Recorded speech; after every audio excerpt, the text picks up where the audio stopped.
আমি সরকারের নির্দেশে আপনার কাছে এসেছি।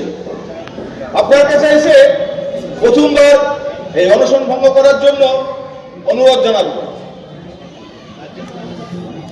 প্রথমবার অনুরোধ শুনুন।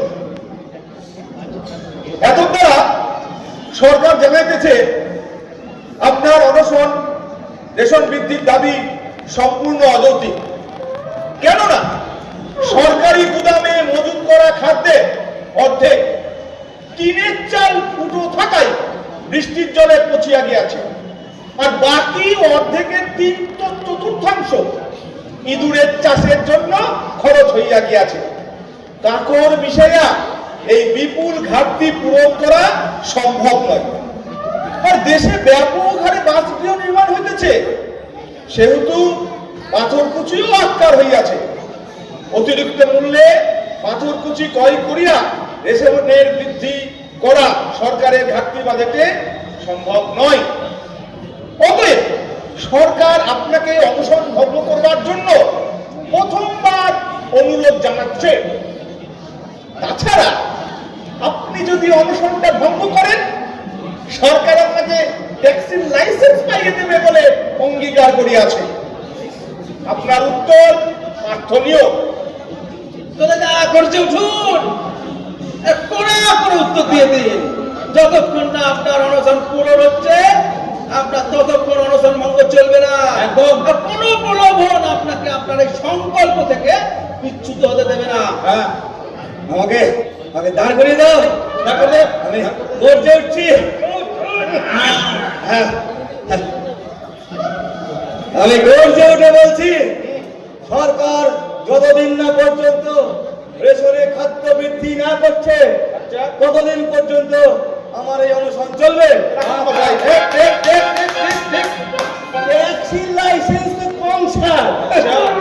আমাকে এক গামলা রাবড়ির মধ্যে চুবিয়ে দিলে আমি আমার দাবি থেকে এক চুলে সরব না। দেখুন, সরকার আপনাকে জানিয়ে দিয়েছে, সিদ্ধান্ত আপনার, যেটা মনে হয় করবেন। তাহলে এখন আসি।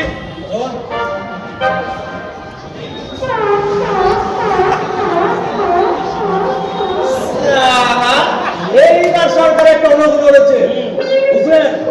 পুলিশ অফিসার যতবারই আপনার কাছে আসুক, আপনি একই উত্তর বারবার দিয়ে যাবেন। তোমাকে ভাবতে হবে না, একবার যখন গর্জে উঠেছি, আমার গর্জন কিছুতেই থামবে না।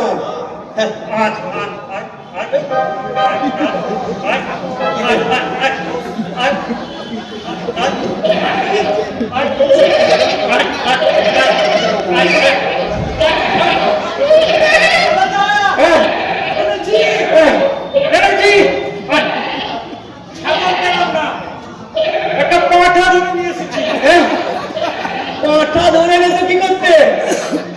আমি বললাম ছাগলের দুধ খাবো, আর তুমি করতে গেলে পাঠা ধরে আনলেন। এবার মাথায় তো কিছু বুদ্ধি নাই, পাঠা কোথাকার। আপনি তো বলেনি যে ছাগলের দুধ খাবো। এটা বরাবরের কি আছে? বরাবরের কি আছে? ছাগলের দুধ খাওয়া ছাড়া কোন কাজে লাগে বলতো? বললাম না, বুঝতে পারি। এখন আমি এই পাঠাটাকে নিয়ে কি করবো বলবো? ছেড়ে দেবো? ছেড়ে দেবে কেন? এই যখন ফেলেছো, নিয়েছো কেটে রান্না করে খাওয়া যাবে। সব সদস্য মিলে ফিস্ট করে খাওয়া যাবে। মাথাটা খারাপ হলো নাকি? কেটে কুটে ওই জেল ফেরার বুদ্ধি। মোটু ছেড়ে দিয়ে ছেড়ে দিয়ে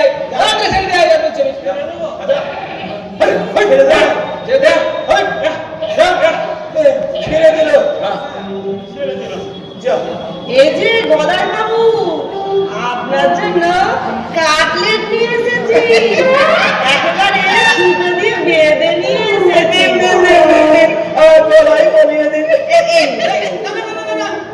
গলায় ঝোলাবেন না, গলায় ঝোলালে এখন খেতে ইচ্ছা করবে। খাবো না বলছি তো। সব সময় তোমরা আপত্তি করো কেন বলতো? 3 মাসে গলা ঝেলে দিন তো।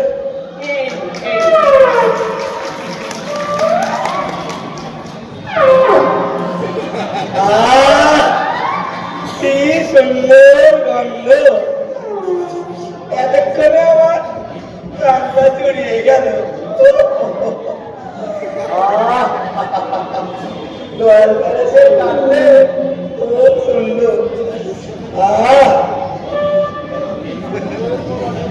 আমি কি তাহলে আপনার জন্য অ্যাম্বুলেন্স নিয়ে বাইরে অপেক্ষা করবো? না না না না, তারা দরকার নেই, তারা দরকার নেই। ডিপার্টমেন্ট যদি জানতে চান আপনার ডেড বডি আনলাম না কেন, তাহলে কি বলবো? আরে বলবেন, এই কাটলেটটা যতক্ষণ আমার গলায় ঝুলছে আমার মৃত্যু পর্যন্ত হবে না। যাক যাক যাক যাক, আচ্ছা তাহলে আমি আসছি।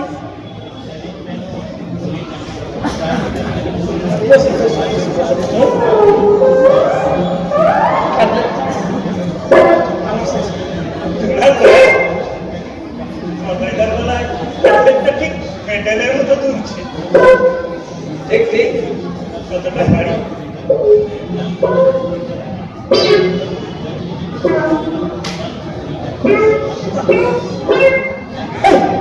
সব ভেঙে গেছে, ভেঙে ভেঙে তো অনেকটা আছে, এই যখন গেল খেয়েই ফেলে। চাপ আছে রে, ওইভাবে ভেঙে ফেলে দেখি কথা না, আমি তো ঠিক করে দিই। দেখা যায় ঠিক করে দিই, ঠিক করে দিই। এইবার এটা ঠিক আছে।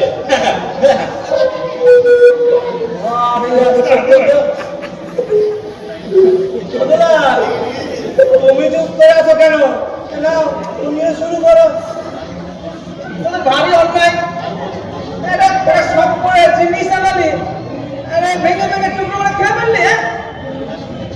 এখন এটাকে ঝুলিয়ে রাখার কোনো মানেই হয় না। মানেই যখন না হবে অত কথা বলার কি আছে?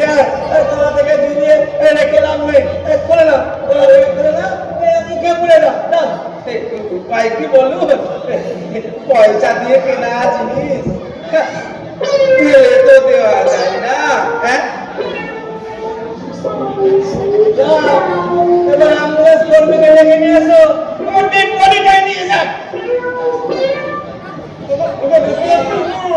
রাখবো না তো কি? প্রতিবার আমি বারে বারে ভালো ভালো জিনিস আনাচ্ছি, বেলু মতো খেয়ে নিচ্ছ।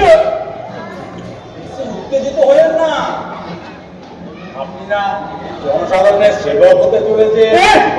আমি নিজে জনসাধারণের সেবক হতে গেছি, তোমাদের পাল্লাই করে আমি জনসাধারণের সেবক হতে গেছি। কেউ শুনতে পাবে। ওটা দেখো দেখ, আপনার কেউ আসছে মনে হয়।